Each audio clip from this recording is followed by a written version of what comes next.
उनके lieutenant governor जो Jammu and Kashmir के हैं, उन्होंने हुक्म दे दिया जम्मू एंड कश्मीर में जितने भी अदारे हैं, इंस्टीट्यूशन, सरकारी इंस्टीट्यूशन है, वहां पर भारतीय झंडा लहराया जाए। उसके साथ साथ अगर हिंदुस्तान की फॉरेन पॉलिसी या एक्सटीरियर मनूवर हमसे कदरे बेहतर है और वो कन्विंस कर देते हैं पूरी दुनिया को कि जनाब पाकिस्तान स्पॉन्सर कर रहा है टेररिज्म को पूरी दुनिया में, और दुनिया वो कन्विंस हो जाती है, वहां पे खाली एक ही सिक्का चलता है और वो नेशनल इंटरेस्ट का सिक्का चलता है। वो इंडिया के अंदर 2300 रुपए की पूरी है DAP की पाकिस्तान रुपीज में, और हमारे पास जो है वो आप हैरान होंगे कि इस वक्त 5600 रुपए की। हेलो फ्रेंड्स, जय Hind. A very warm welcome to Hindustan special channel. Article 370 को रद्द किए जाने के बाद अब जम्मू कश्मीर में केवल भारत का तिरंगा झंडा फहराया जाता है। अब जम्मू कश्मीर के LG ने यहाँ के सभी सरकारी इमारतों में तिरंगा झंडा फहराने के निर्देश दिए हैं। इस निर्देश के अनुसार सभी सरकारी इमारतों पर तिरंगा झंडा फहराया जाया करेगा। इस निर्देश से पड़ोस में जैसे धुआं उठना शुरू हो गया है और पाकिस्तानी मीडिया ये बता रहा है कि अब जम्मू कश्मीर की सभी सरकारी इमारतों पर तिरंगा झंडा फहराया जाया करेगा। दूसरी तरफ पाकिस्तान के हालात दिन प्रतिदिन बदतर होते जा रहे हैं। खेती में तो पाकिस्तान की बैंड बज चुकी है। खाद्य जैसी चीज़ें बहुत महंगी होने के कारण पाकिस्तान की खेती बहुत मुश्किल हो गई है। आज की वीडियो में पाकिस्तानी मीडिया ने और क्या कहा, so guys let's start this very interesting video. ये हुआ क्यों है ये मैं बताना चाहता हूं कि देखें, कई दिनों से ये बातें हो रही थी कि पाकिस्तान, हमारे यहाँ कॉटन क्रॉप ठीक नहीं रहा है, बहुत कम पैदावार गिर गया है, तो हमें जरूरत पड़ेगी कॉटन की, तो हम हिंदुस्तान से मंगाएंगे। इसमें मैं हिंदुस्तान की बदनीयती कहूंगा, हिंदुस्तान की बदनीयती कहूंगा। उसकी वजह यह है कि हिंदुस्तान में अभी आपने देखा कि एक फैसला किया, उनके लेफ्टिनेंट गवर्नर जो जम्मू एंड कश्मीर के हैं, उन्होंने हुक्म दे दिया। पहले तो उन्होंने एड्रेस किया तमाम सिविल सर्वेंट को जो लॉ एंड ऑर्डर को मेंटेन करते हैं, जिसमें deputy commissioner, district magistrate, police officer, इन तमाम लोगों को, कि जम्मू एंड कश्मीर में जितने भी अदारे हैं, इंस्टीट्यूशन, सरकारी इंस्टीट्यूशन है, वहां पर भारतीय झंडा लहराया जाए। और 15 दिन का उन्होंने नोटिस दे दिया कि 15 दिन में तमाम सरकारी दफ्तरों में हिंदुस्तान का झंडा लहराया जाए।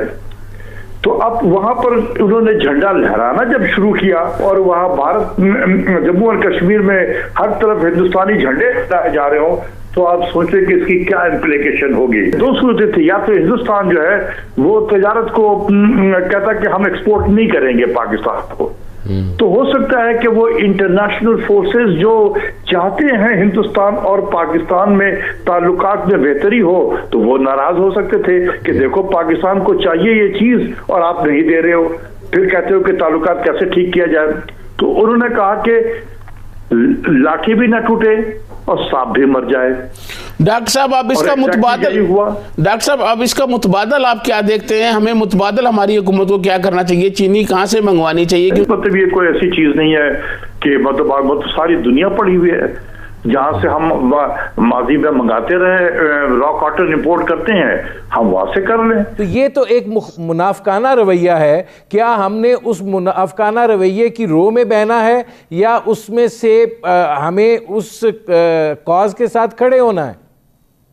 याद रखिए, आपने बिल्कुल सही सवाल किया। जिस तरह से जो सिटीजनशिप एक्ट के तहत रजिस्टर बनाए जा रहे हैं आसाम में, मगर याद रखने की चीज है कि इंटरनेशनल रिलेशंस में कोई मोरालिटी नहीं है। उसके साथ साथ अगर हिंदुस्तान की फॉरेन पॉलिसी या एक्सटीरियर मनूवर हमसे कदरे बेहतर है और वो कन्विंस कर देते हैं पूरी दुनिया को कि जनाब पाकिस्तान स्पॉन्सर कर रहा है टेररिज्म को पूरी दुनिया में, और दुनिया वो कन्विंस हो जाती है, तो हमें क्या करना चाहिए? नंबर 1 अपना हाउस ऑर्डर में करें, नंबर 2 अपनी फॉरेन पॉलिसी बेहतर करें, नंबर 3 उसके लिए हम what is the bare minimum common amongst the people, national interest, vital national interest को डिफाइन करें।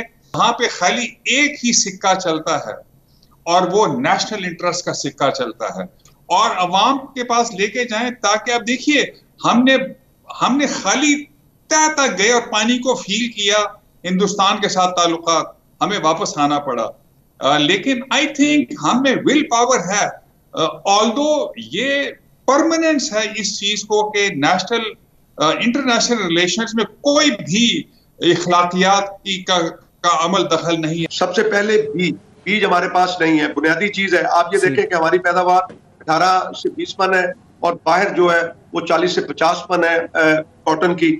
आप ये देखें कि हमें कोई हमारी खाद जो है वो इंडिया के अंदर 2300 रुपए की पूरी है डीएपी की पाकिस्तान रुपीज में, और हमारे पास जो है वो आप हैरान होंगे कि इस वक्त 5600 रुपए की। अब जिसने कपास बीजनी है उसकी सब्सिडी की बात हुई थी जो वापस ले ली गई थी। जी बिल्कुल, मैं आपको बताऊं फवाद कि ये इंतहाई ज्यादती है। कॉटन जो है उससे सेक्टर चलते हैं, आप हैरान होंगे, धागा उससे बनता है, लूम उससे चलती हैं, कपड़ा उससे छपाई होती है, उस गारमेंट्स उससे बनती हैं, और कितने लोगों को रोजगार मिलता है। फिर इस फसल के ऊपर तवज्जो न देना कि कहाँ हम 1.5 करोड़ पे थे और कहाँ हम अब 55 लाख पे आ गए, और हमने 35-40 लाख बेल इस वक्त बाहर से मंगा के अपने ज़र मुबादला भी बर्बाद किया, और मुल्क की ये बदनामी भी हुई कि एक ज़री मुल्क है जिस तरह आपने कहा, और उसकी जो है हम कॉटन नहीं पूरी कर पा रहे। और बाकी छोड़े, खाने की गंदम भी हम बाहर से लेकर आ रहे हैं, चीनी हमारी बाहर से आ रही है, तो ये बड़े सीरियस सवाल है। हालांकि शुगर सेक्टर के साथ जो हमने किया कि कॉटन वाले इलाकों में हमने गन्ना लगाया, वहाँ पे फर्म्स लगी, मिलें लगी, तो अब ये सारी सूरत हाल जिस नहज पे पहुँच के एक रातों रात तो नहीं हुआ, ये मुसलसल हो रहा है, और ये सारी बात है, गफलत से अगर हम नहीं जागे आगे सूरत हाल इससे भी ख़राब हो सकती है।